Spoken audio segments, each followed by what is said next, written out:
Hello students, welcome to Vedantu NCERT solution class 11 and 12। जिसमें कि बच्चों हम लोग डिस्कस करते हैं एनसीईआरटी क्लास 11 एंड 12 के सारे एक्सरसाइजेज के सारे क्वेश्चन का solution on one platform by different teachers for different subjects. तो ये क्वेश्चन है बच्चों आपका class 12 physics chapter number 6 that is electromagnetic induction का क्वेश्चन नंबर 6.1।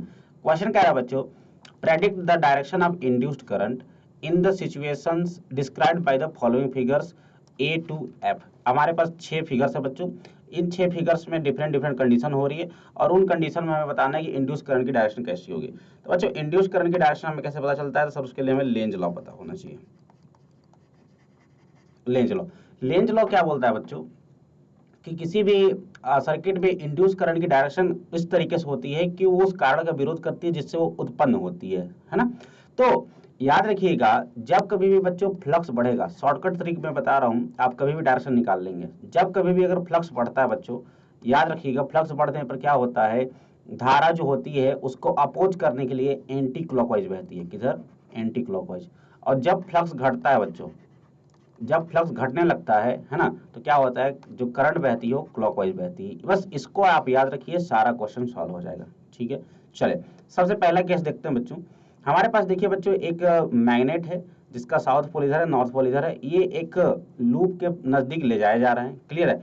तो बच्चों एक बात बताइए, कोई भी मैग्नेट अगर किसी भी लूप के अगर नजदीक ले जाते हैं तो क्या होगा, मैग्नेटिक फील्ड लाइन की इंटेंसिटी में वृद्धि होगी नहीं होगी? मतलब उसके नजदीक, पहले मान लीजिए यहाँ पे था, फिर बाद में यहाँ पे जाके हमने रख दिया, तो क्या मैग्नेटिक फील्ड लाइन पहले की तुलना में बढ़ जाएंगी? सर बढ़ जाएंगी। मैग्नेटिक फील्ड लाइन अगर बढ़ेंगी तो क्या मैग्नेटिक फ्लक्स भी बढ़ जाएगा? सर बढ़ जाएगा। तो मैग्नेटिक फ्लक्स बढ़ा यानी करंट किधर बहेगा बच्चों? Anti clockwise direction. Anti clockwise, anti clockwise मतलब ऐसे फ्लो होगा, है ना। तो कह सकते हैं पहले वाले में डायरेक्शन कैसे होगी बच्चों, क्यू से आर, आर से पी, पी से क्यू।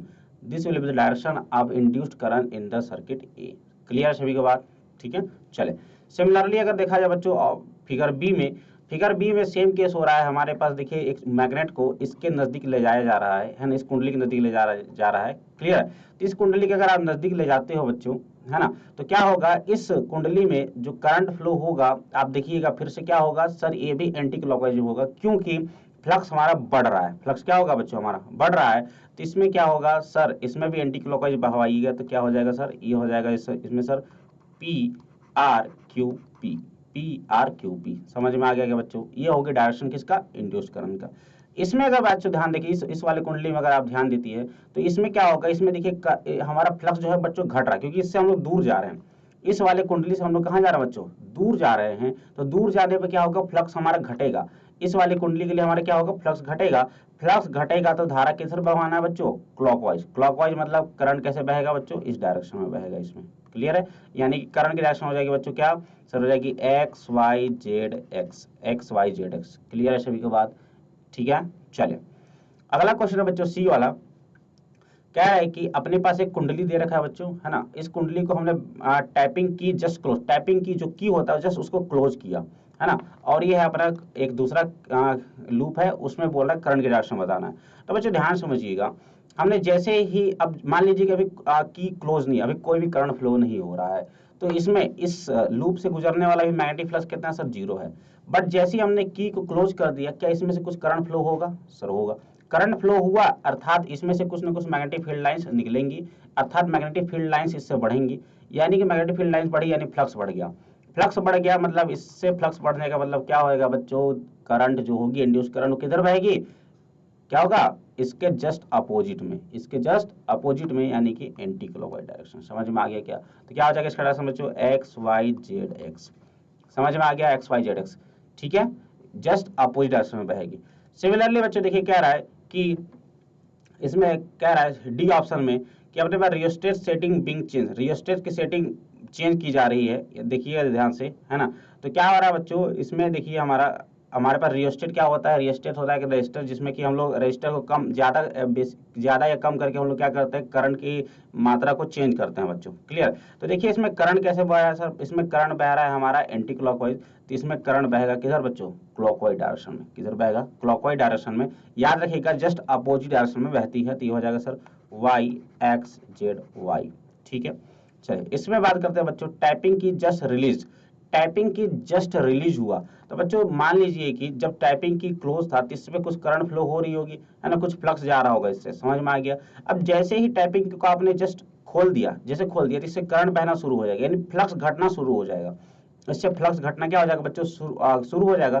फ्लक्स घटना का मतलब क्या हो जाएगा बच्चों, करंट हमारा clockwise direction, current clockwise direction मतलब ऐसे फ्लो होना शुरू हो जाएगा, यानी कि हो जाएगा बच्चों y से r, r से x और x से y, ये हो जाएगा डायरेक्शन हमारा किसका, क्लॉकवाइज डायरेक्शन। ठीक है, चलें अगला क्या देखिए बच्चों, थोड़ा सा स्पेशल केस है। इस केस में अगर आप ध्यान से देखते हैं तो हमारे पास है बच्चों एक इनफाइनाइट वायर, इनफाइनाइट वायर के चारों तरफ हमारे पास एक लूप है।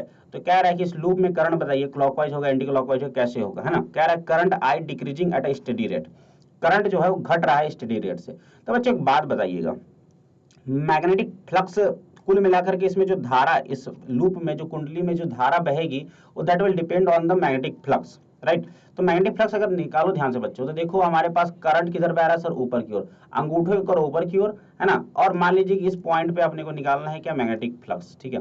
तो मैंने कर लिया ऐसे, अंगूठा हो गया ऊपर, है ना। तो आप देखिए जरा मेरा हथेली का ये जो डायरेक्शन है किधर आ रहा है सर, इस साइड में आ रहा है। यानी कि आप देखो जरा, ये जो मैग्नेटिक फील्ड है बच्चों, मैग्नेटिक फील्ड जो लाइंस आ रही हैं वो क्या आ रही हैं सर, वो हमारा पैरेलल है, इन द प्लेन में लाई कर रही है, इस सर्कल के, इस सर्कल के प्लेन में लाई कर रही है ना। और इसका एरिया वेक्टर किधर होगा सर, ऊपर की ओर, और ये मैग्नेटिक फील्ड किधर है, इधर की ओर। तो 90 डिग्री का एंगल हो गया।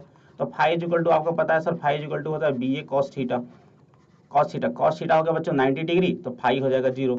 जब फाई 0, कोई फ्लक्स ही पास नहीं हो रहा है, तो क्या इसमें कोई भी करंट फ्लो होगा क्या, कोई भी करंट फ्लो नहीं होगा। तो इसमें नो करंट इंड्यूस्ड आप लोग याद रखेंगे, क्योंकि क्योंकि बच्चों जो प्लेन है इसका सर्कल का, वो सेम प्लेन में लाई करता है किसके, मैग्नेटिक फील्ड के। तो उम्मीद करता हूं बच्चों आपको इस पूरा का पूरा डिस्कशन समझ में आ गया होगा। पूरा का पूरा खेल था बच्चों कि इसका लेंज लॉ का, जो कि एनर्जी कंजर्वेशन के प्रिंसिपल पे बेस्ड होता है। तो उम्मीद करता हूं आपको सोल्यूशन समझ में आ गया होगा। तो मिलते हैं बच्चों नेक्स्ट वीडियो में, तब तक के लिए bye bye, take care and do like the video and do subscribe the channel.